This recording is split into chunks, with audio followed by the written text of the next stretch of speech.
Hello once again, ladies and gentlemen. Can we talk about Transformers? Yes. Hello again. This is the Can We Talk About podcast, and I'm not going to sugarcoat it, Kristen. We are a podcast where we take a look back into the wormhole that is the 80s, and we catalog, currently specifically, a series of Might and Metal. It is actual... It ain't pretty. Again, we could go right back to Neon Nightmare, Pastel Phantasm. Nightmare, Phantasm, hang on, let's see. Bromium Nightmare, Aluminum Phantasm. Yes, and if you look on the periodic table, those of course are N and B respectively. Isn't it bromine? I think I did that wrong. Yeah, that would be neon and boron from what I remember. I don't know if neon's an element actually. I think it is. That's science class hitting me like a ton of bricks right now. I took chemistry in 11th grade. I am 26 years old. Actual 80s cartoon classic, The Transformers. That's what we're doing. Yes. I know Kristen is a traitor. I am Joe.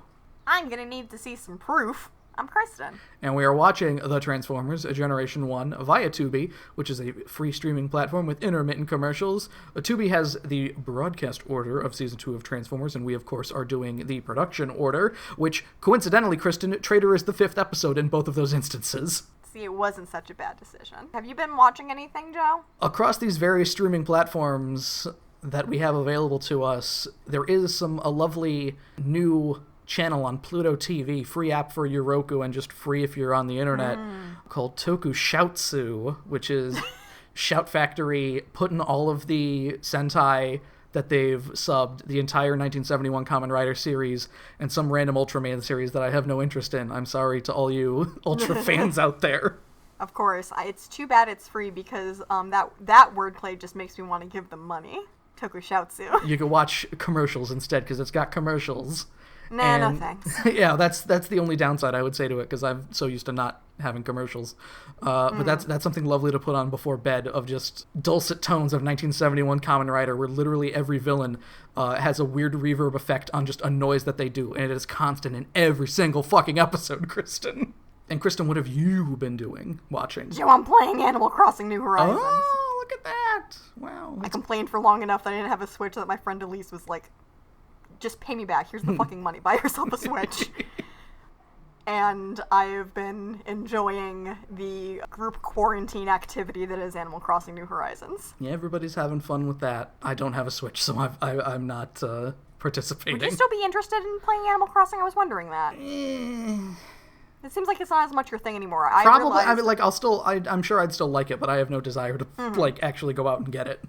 Yeah. Upon kind of getting this most recent one, I did realize I have owned or jointly owned every single Animal Crossing game, not counting Happy Home Designer, because and that made me feel kind of warm and fuzzy on the inside. It's a series that you've grown up with. Really, honestly, yeah. Something that I can't say about something like F-Zero, which hasn't had a new game in 17 years. Mr. Rossetti used to give me nightmares. Kristen, this week, as stated, is an episode called Traitor, which gets us 2 Autobots that are not seen quite as often, almost literally in Mirage's case, because he could go invisible. No. I don't like that. And there's about 6 Autobots that we see total in the episode, so things don't get confusing where there are giant robot fights where I'm just like, why is Sunstreaker back there? What? It definitely felt more organized to me, just purely on a visual scale. Not, like, practically in any way did I go, oh, it's that person. But I felt less overwhelmed. I think, if there's less characters, then there's less opportunities for you to get confused, too, which is nice. Yeah, because they have less people popping in to say one single line, and me going, was that Gears? was that Hound? Who was that? So, Kristen, let's get right on this Traitor train, leaving the station to Invisible City? Traitor City. Trader Joe's. Trader Joe's!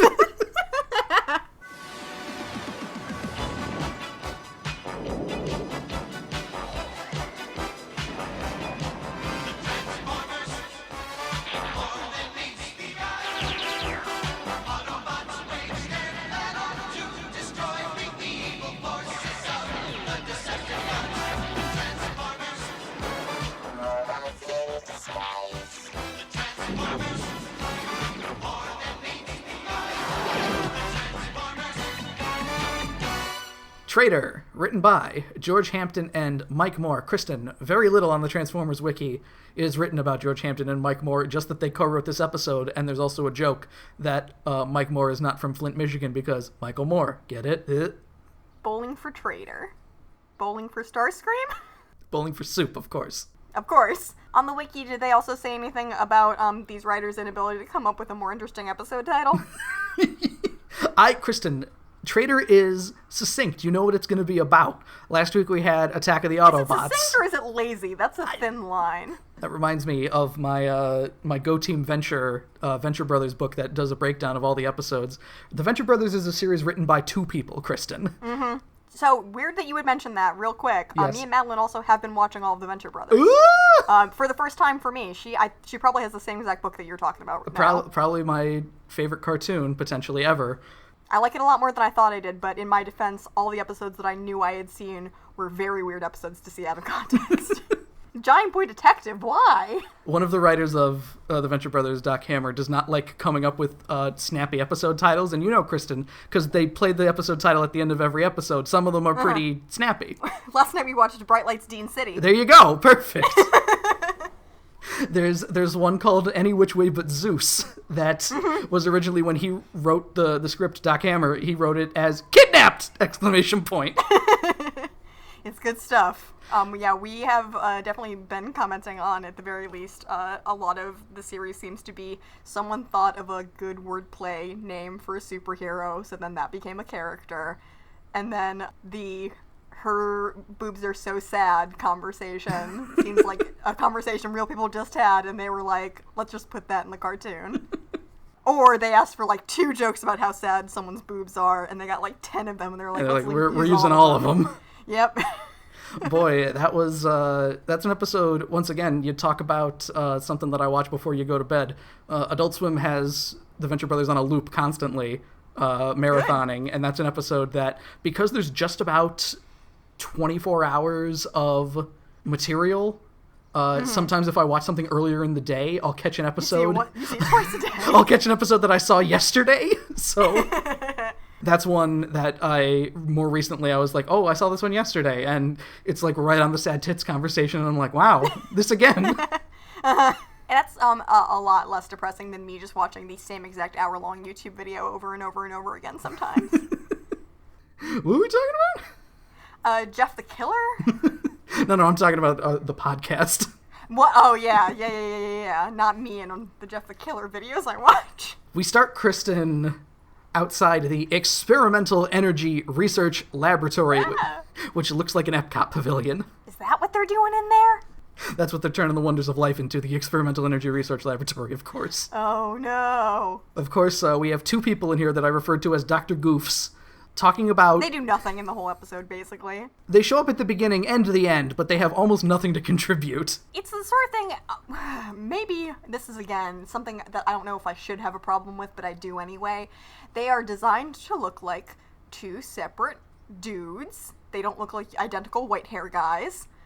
And in my brain, I'm like, oh, shouldn't that mean that there's a reason we should be able to tell them apart?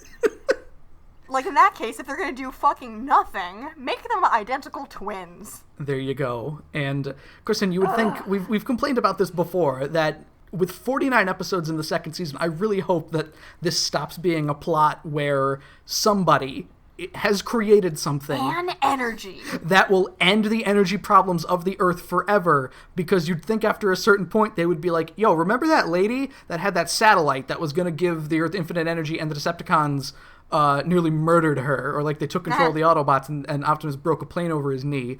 Yep. Let's put a hold on this research for now, because it could go into the hands of giant evil robots. I'm just super impressed that all these scientists in the 80s were coming up with solutions to the world's energy crisis over and over and over again. Through different means, yeah. These guys weren't also working on a satellite. They had electrocells, and they're like, we got it. But then... Did nothing come of that because they were all, like, competing to get to the market first and see who would get theirs bought, like... Clearly it was the satellite lady, because it went into space! I don't know, Joe. But you know, you gotta love them. They trudged on as they made these electrocells here, which we don't get a ton of explanation as to... The entire time going, I hope the Decepticons don't smell this. And Kristen and the Decepticons waste no time. Starscream and Skywarp are ripping the roof off of the pavilion here. Peeling it off like the top of a pop lid can. I love opening presents, muses Skywarp here as Starscream says, Kristen, the Electro cells will make a wonderful present for Megatron. Megatron's like, I'm here.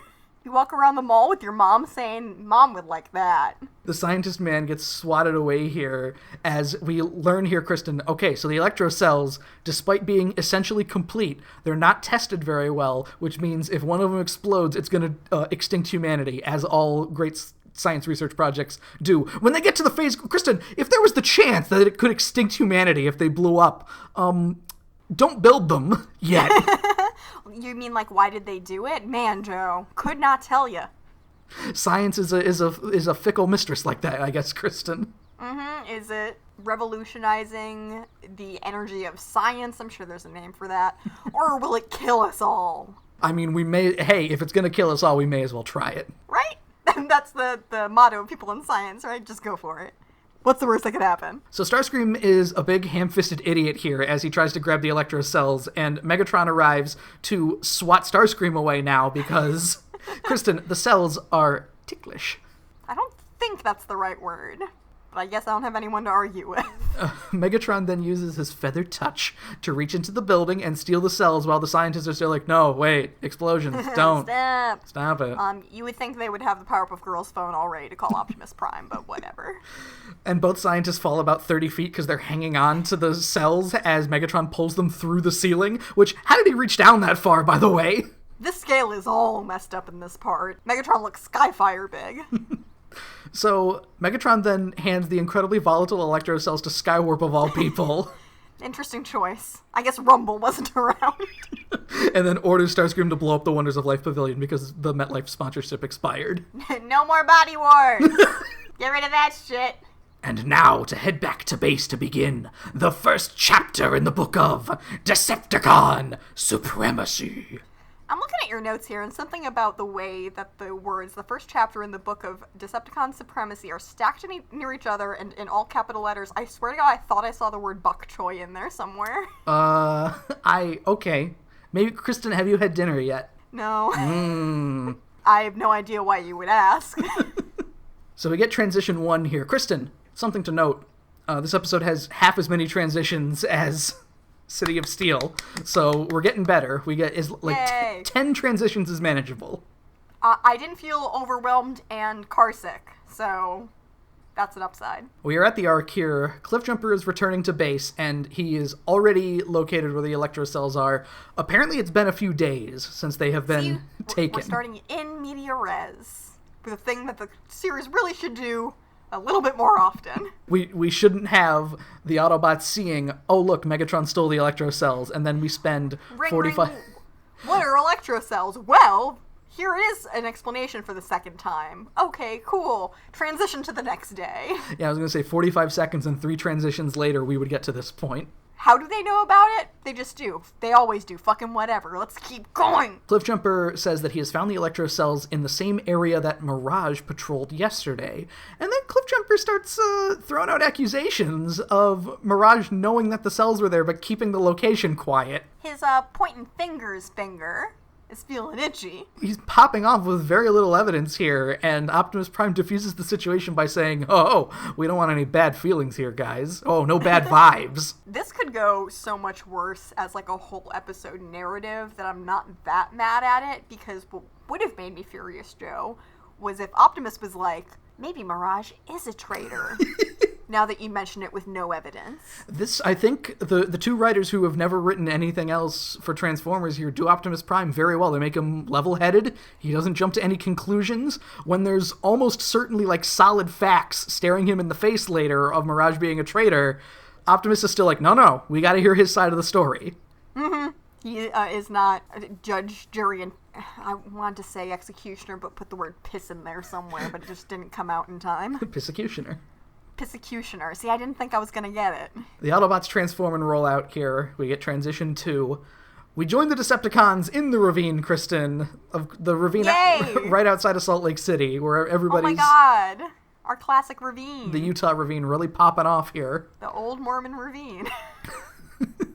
Starscream is doing some classic Starscream complaining directly to Megatron's face. He's, Megatron, if I were in charge, we would have had all the energon we needed, and Optimus Prime's head would have been on a silver fucking platter. What are we waiting for? I would be eating his noggin with some bechamel sauce. Come on. Joe, I just had a realization that it seems like everyone is good at writing Starscream. All you gotta do is make him a whiny asshole. Like, what a fucking talent. Like, how, the existence debatable Transformers Bible, because I'm still not convinced it's out there, does it just say, like, he sucks? Kristen, there's a link to the production Bible on the Transformers wiki, actually. I need to take a gander at that, because I cannot even begin to imagine what is in it. So Megatron notes that he is in charge here, and he wants to make sure, Kristen, again, extinct all life on the planet. The electro cells might explode, so... This episode, Megatron cares about that. In the past, he does not. And then Starscream calls Megatron a chicken and turns it on anyway. Yep, so a weird, like, Rube Goldberg machine happens, the bowling ball lights a match, lights a candle wick. Knocks over some dominoes. Yeah, and 2 energon cubes start to fill up with, I don't know, fucking Jello or something.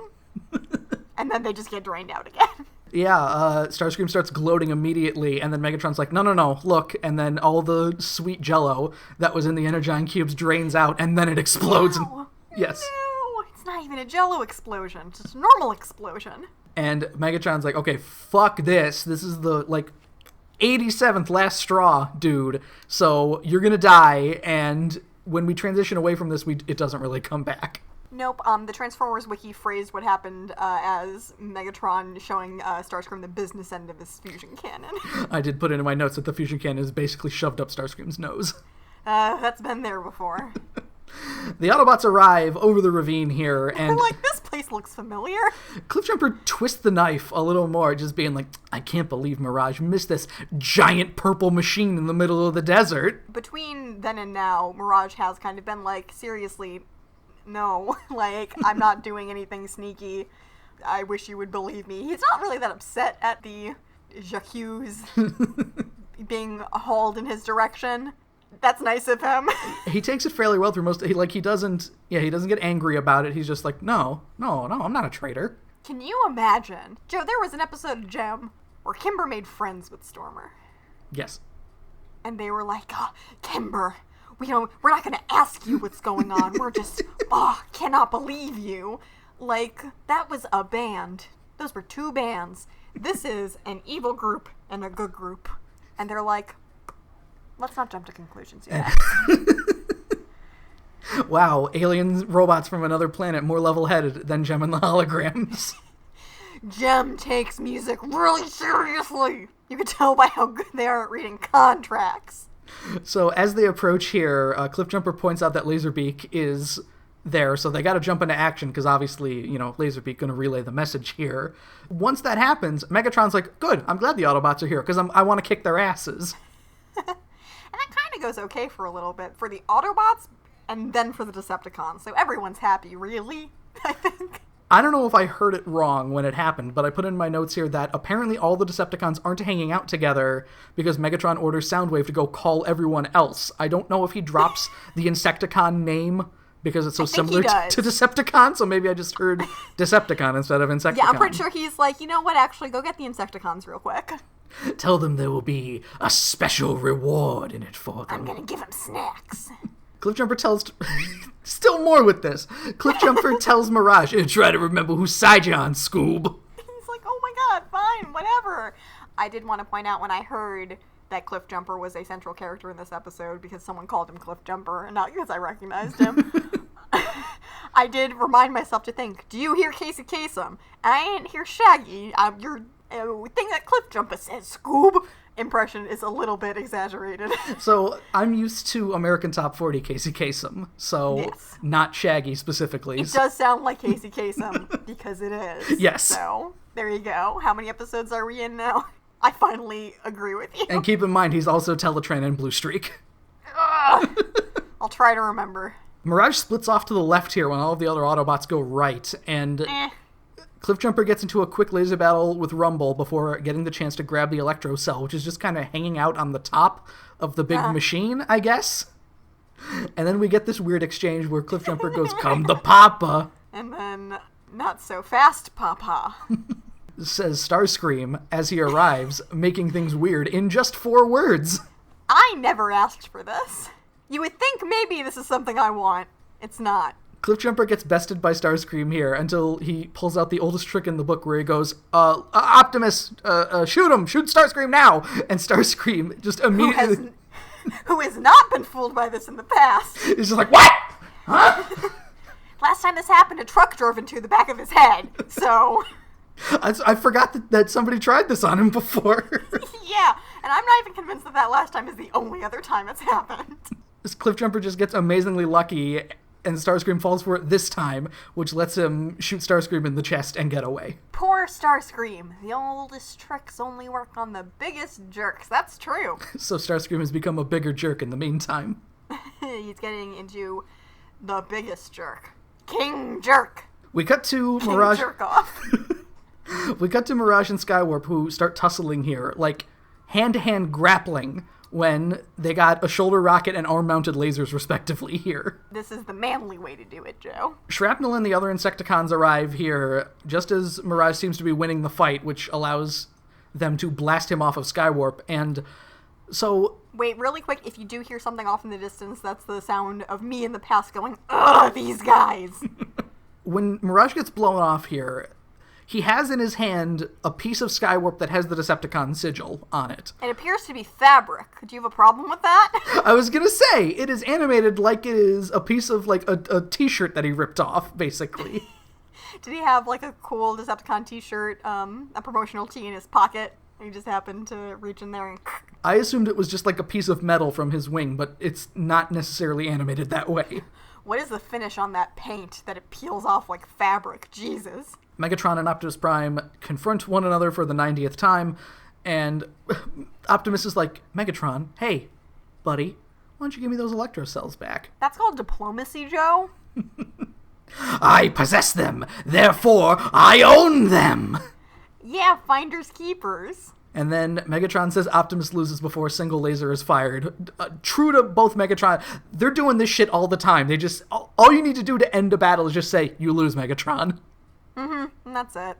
I guess maybe at least Megatron is hoping that the thing will just explode and they all lose by default. I don't know. Cliffjumper starts getting into a tussle with the Insecticons here and is doing a bunch of weird jumpy acrobatic shit. Shrapnel is not really paying attention to where he's firing, so he starts firing directly on the Electro Cells, and Megatron, like, suddenly incredibly panicked, is like, "What the fuck? They're gonna explode!" You're telling me one of the Insecticons is a dumbass? And that is the end of segment 1. Segment 2 starts here with Megatron saying, "Forget about the Autobots, we gotta make sure these Electro Cells are safe." So... Megatron's fusion cannon seems to have a fire extinguisher capability, Kristen, because... Yeah, sure.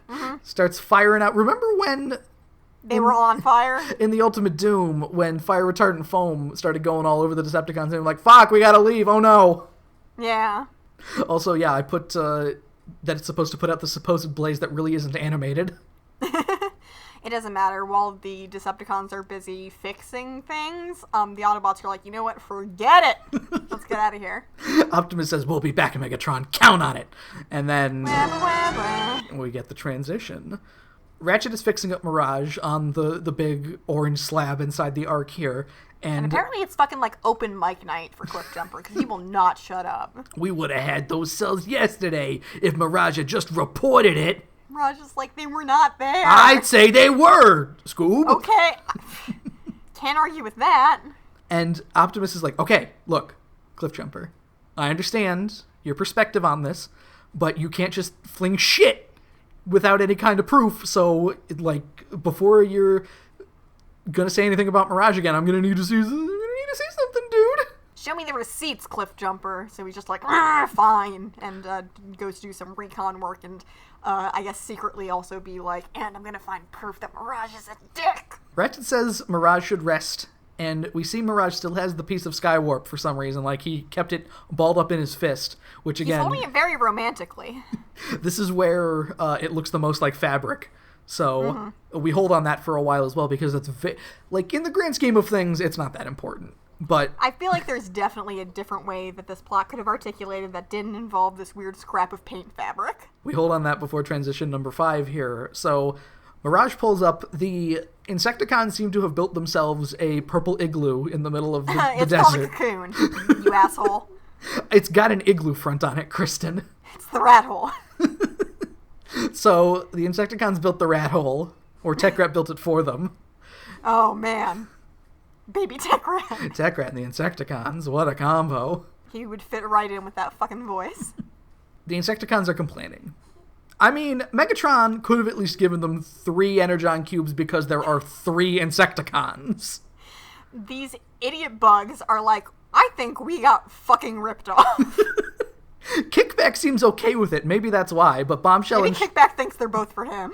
Bombshell and Shrapnel are both just like, no, fuck this. We only got 2? Look at all the work that we did. And Shrapnel's like, I nearly blew that shit up. It's fine. So I don't know what Mirage thought his plan was going to be going into this, but he goes invisible, sneaks on into the rat hole, and just kind of scoops up the Energon cubes and leaves. But he leaves the Skywarp material behind, so there's a calling card. There's no other way they could have possibly thought that it was the Decepticons being assholes to them.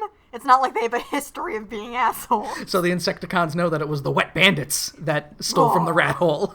There you go. Mirage leaves with the cubes here, and then he arrives back at the ravine here where the electrocell device is, and just kind of puts the cubes down, like not even near the device, just... There, my plan is perfect. And as it happens, of course, Cliffjumper is up on the edge of the ravine here doing his recon work, and immediately he's just like, aha! Mirage is here with Energon cubes, therefore he is a traitor. Yeah, like, again, this is another thing where I feel like you take it like one step further, just a little bit further. I could understand why Cliffjumper would be like, I was right the whole time. I really thought that Cliffjumper was gonna, see Mirage with the Decepticon decal and be like, holy shit, he was a Decepticon the whole time. So I'm glad that didn't happen. So then, like you said, waiting, potentially, making sure, not exactly in Cliffjumper's idea of what he's going to do, because he takes out his gun and says, verbatim, I could never fire on a fellow Autobot, but Mirage is no longer one of us. So that's a pretty extreme reaction. Because they don't even really take cheap kill shots at the Decepticons. No, they fire all willy-nilly. Now keep in mind, Cliffjumper in the very first episode did have a kill right in my sights, Scoob. A kill shot on Megatron that he just missed because he's an idiot. Maybe he would have missed this one big too. Time.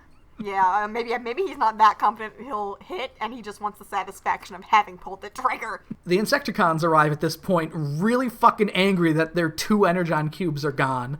They're like, you gave us a shitty reward, and then you took it back? I mean, to be fair, I'd be pretty mad too. Yeah, no, I totally get it. It really makes me wish that the Insecticons were leaned a little bit harder into being just as stupid as the Dinobots. So I think they're missing that fun little unhinged quality. There should have been a scene where they were standing there just looking at the sigil on the ground and being like, wait a minute! Hey, hold on! There's only one explanation for this shit. Mirage goes invisible at this point and starts walking away to see the fruition of his plan come here, and... Cliffjumper is like, Insecticons, who cares? I gotta kill Mirage. I gotta kill my former partner. I'm just thirsty for blood. But then he cannot find where Mirage went because he went invisible, although we do still see the track of footprints.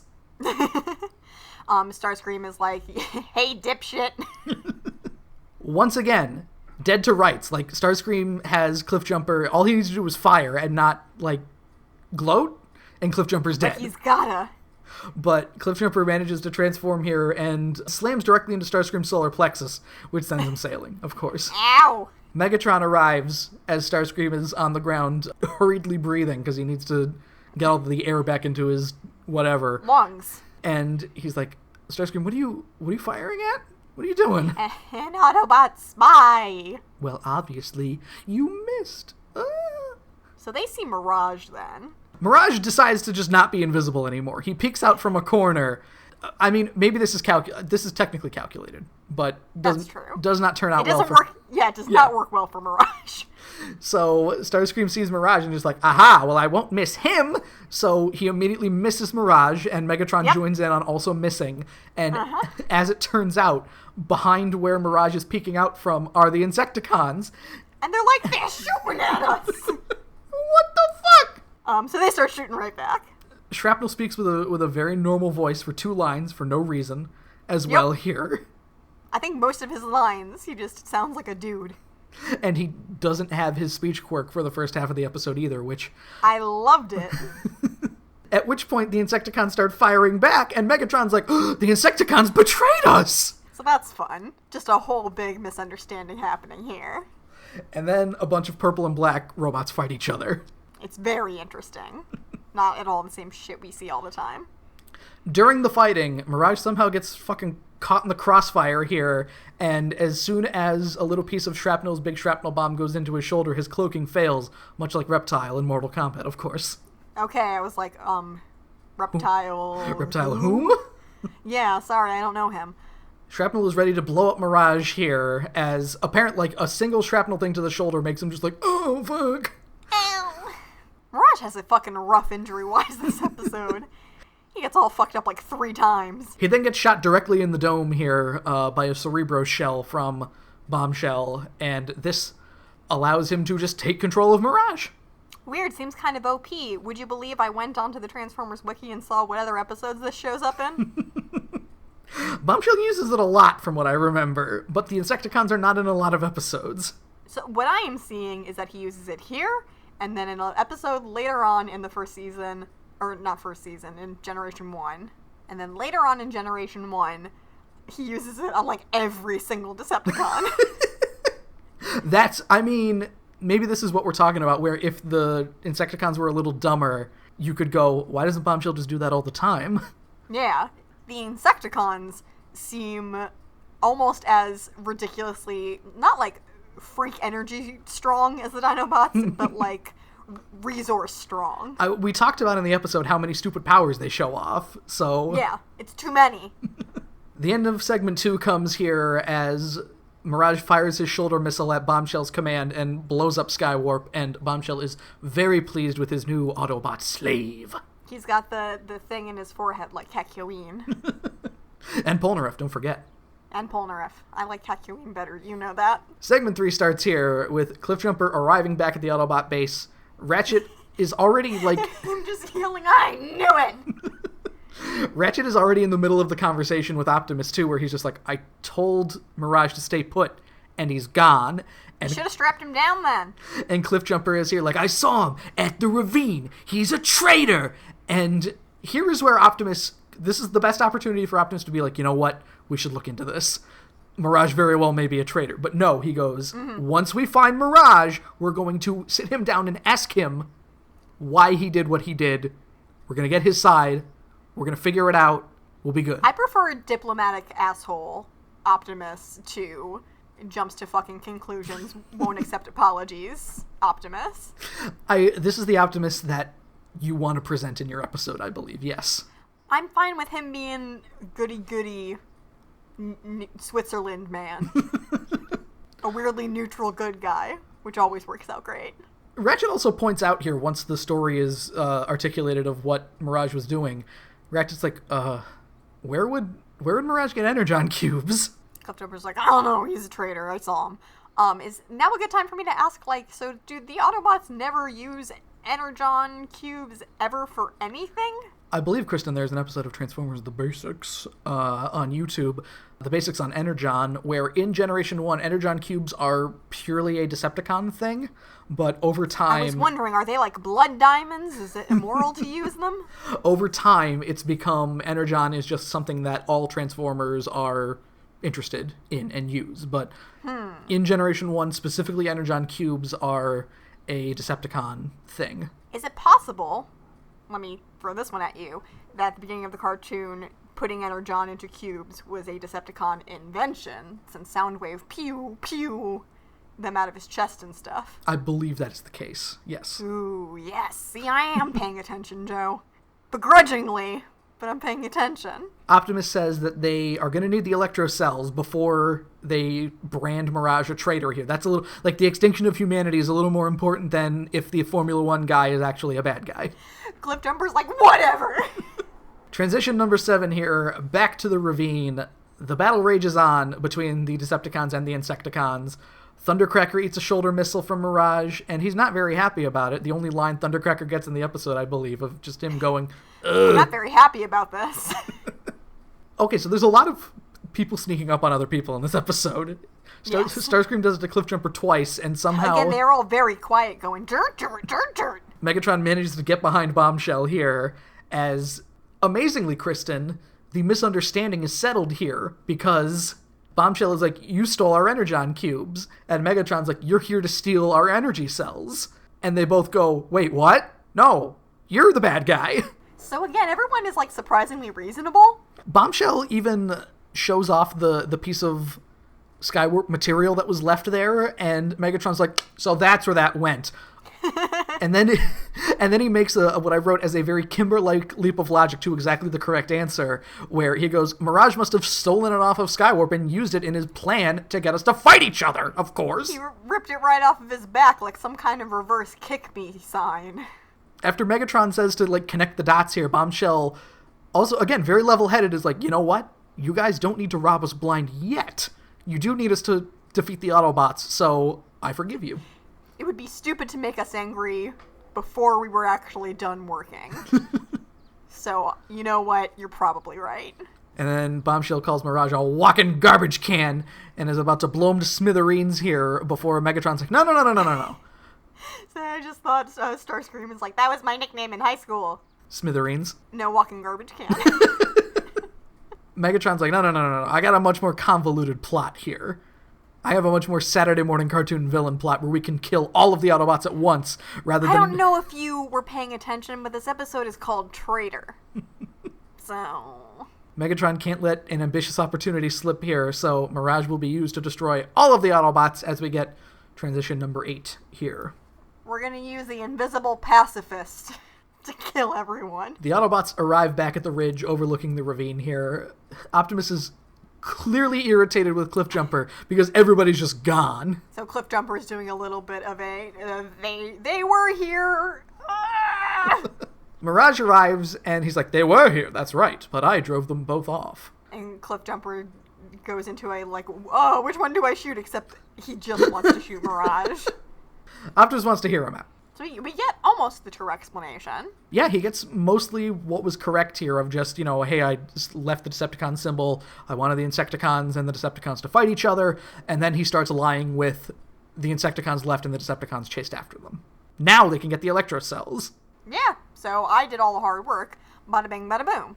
Cliffjumper is still saying Mirage equals traitor, cyber polygraph, whatever, and Optimus, this is the closest Optimus gets. Is he just, to the idea that Mirage is a traitor, he goes, perhaps, but we have to take the opportunity to get the electro cells.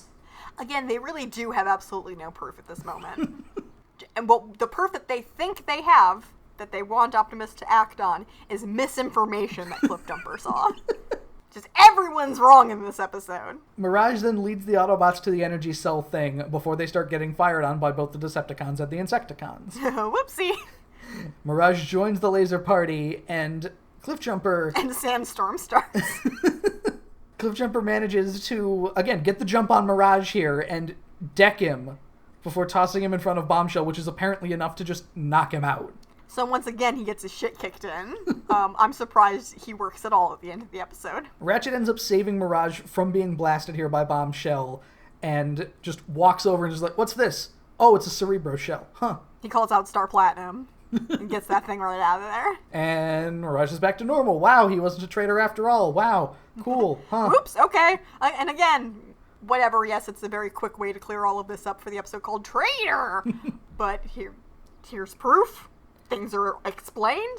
Okay, let's move on with the more important things, like that shit that might explode the whole world. Optimus is even just like, you know what, Mirage? It's over. Forget it. After Mirage tries to explain himself here that, oh, I didn't mean to. I'm sorry. He will not extend the same grace to Grimlock, apparently. But whatever. But Kristen, Mirage didn't kick Optimus's ass. Well, yes. Grimlock was technically a traitor. In that moment, yes. Maybe Optimus's leniency is growing a little bit. But, like, in reverse. If Grimlock fucks up next time we see him, and Optimus actually says sorry when Grimlock asks for forgiveness. If Grimlock asks for forgiveness, because I would assume that's going in the opposite direction as well, where Grimlock is just getting more and more confident in every single thing that he's doing. I mean, if I were him, I would be, too. Joe, I'm going to be watching the series for the rest of time, waiting to see if Grimlock ever apologizes to Optimus for anything ever again. We get transition number 9 here.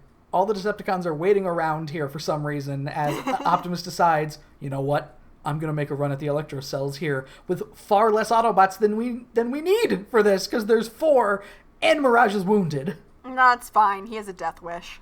The Autobots fire from up on the ridge to draw fire from most of the Decepticons, and we see, at least this time, rather than following Optimus and having Megatron just show up, we follow Megatron and Optimus just shows up. Yes.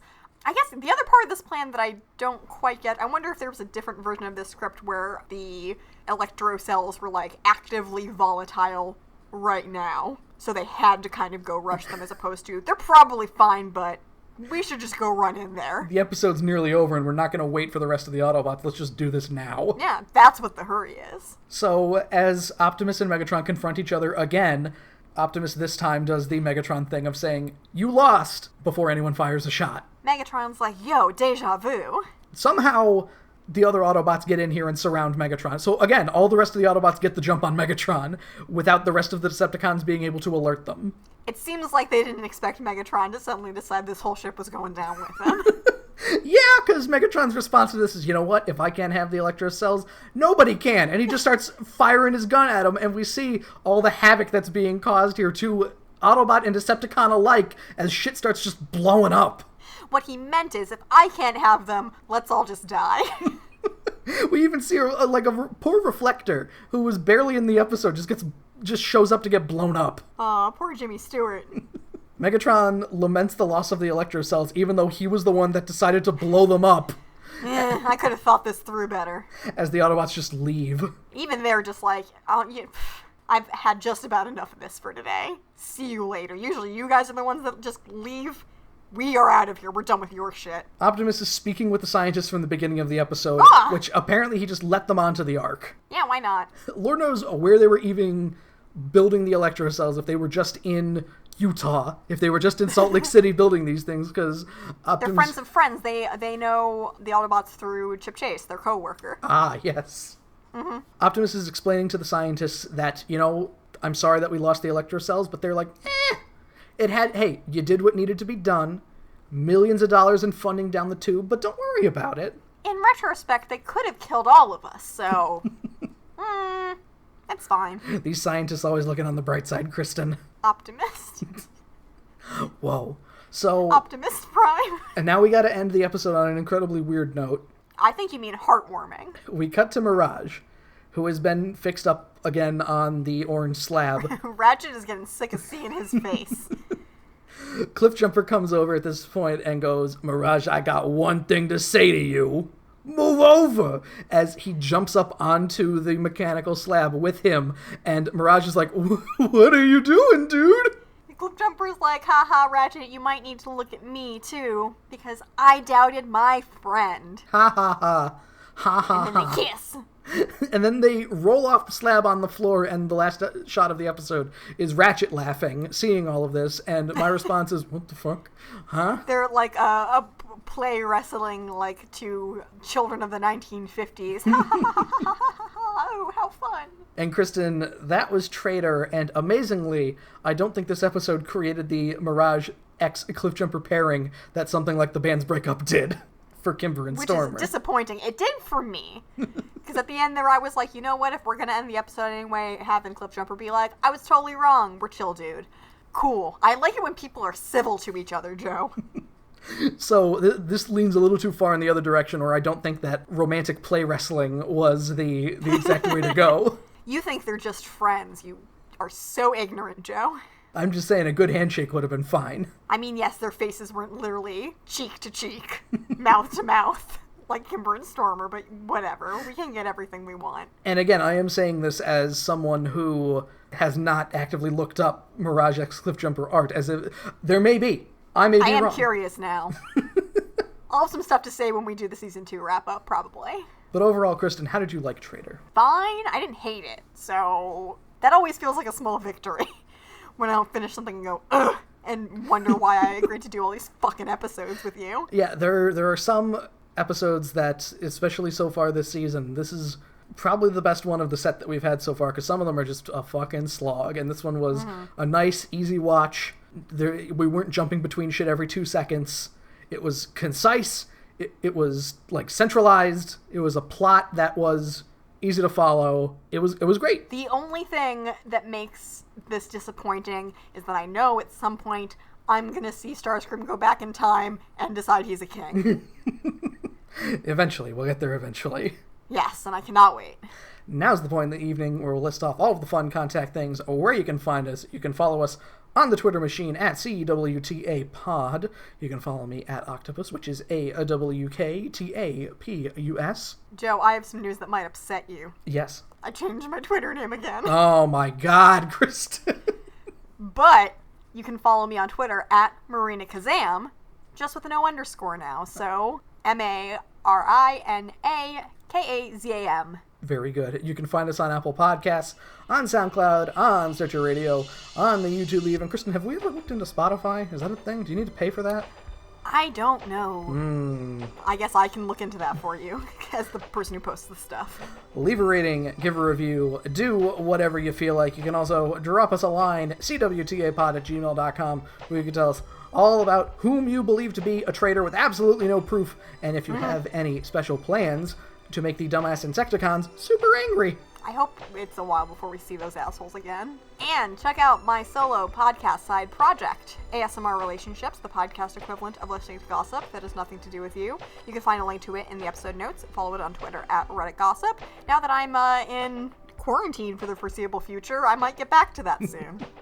Next week, Kristen, is the Immobilizer, which the only thing I really... I love that song by Finger 11. I'm Immobilizer. All I know about this episode is I'm pretty sure it's a Wheeljack episode. Yes. So we get to do... You better not be wrong. A bunch of stupid Italian accents and hopefully watch shit blow up in his face. I love Wheeljack. I'm writing that book with you, Kristen, and for the Can We Talk About podcast, my name is Joe. I'm Kristen. And join us next time where it'll be the Immobilizer.